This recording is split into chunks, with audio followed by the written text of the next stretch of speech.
అన్ని సర్వే సంస్థలు కాంగ్రెస్ గెలుస్తుందని చెప్తుంటే ఈయన ఒక్కరు మాత్రం బీఆర్ఎస్ గెలుస్తుందని చెప్పేసి 1 వీక్ ముందు చెప్పారు. సో ఎలాంటి పరిస్థితుల్లో కూడా కాంగ్రెస్ పార్టీ బీఆర్ఎస్ని బీట్ చేసే అవకాశం లేదని చెప్పారు కేకే. మరి ఇప్పుడు ఏంటి పరిస్థితి?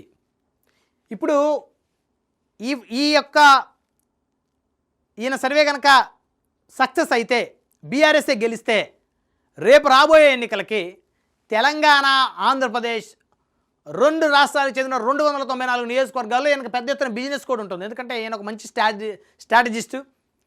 సో కాబట్టి ఈయన ఆలోచనలు, ఈయన ఐడియాలజీని వాడుకొని ఎమ్మెల్యే అవ్వాలని చెప్పేసి చాలామంది అనుకుంటారు. కార్పొరేట్ పీపుల్ ఎక్కువగా అనుకుంటారు. సో పబ్లిక్లో ఉండే నాయకులు పెద్దగా ఇలాంటి స్ట్రాటజిస్టుల మీద ఆధారపడరు. సో సాఫ్ట్వేర్ ఇంజనీర్లుగా లేదా పెద్ద పెద్ద కంపెనీలు ఓనర్లుగా విదేశాల నుంచి వచ్చి ఎన్ఆర్ఐలకు వచ్చి స్థిరపడి రాజకీయాల్లో వద్దాము, ఎమ్మెల్యే అవుదాం, ఎంపీ అవుదాం అనుకున్న వాళ్ళకి ఈయన బాగా ఉపయోగపడతారు.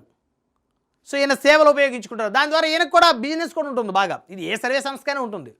ఇప్పుడు ఈ జూబ్లీ హిల్స్ ఫలితం కనుక ఫెయిల్ అయితే ఇది ఎంటైర్ అయిన కేకే సర్వే సంస్థ యొక్క క్రెడిబిలిటీకే పెద్ద మైనస్ అని చెప్పాలి.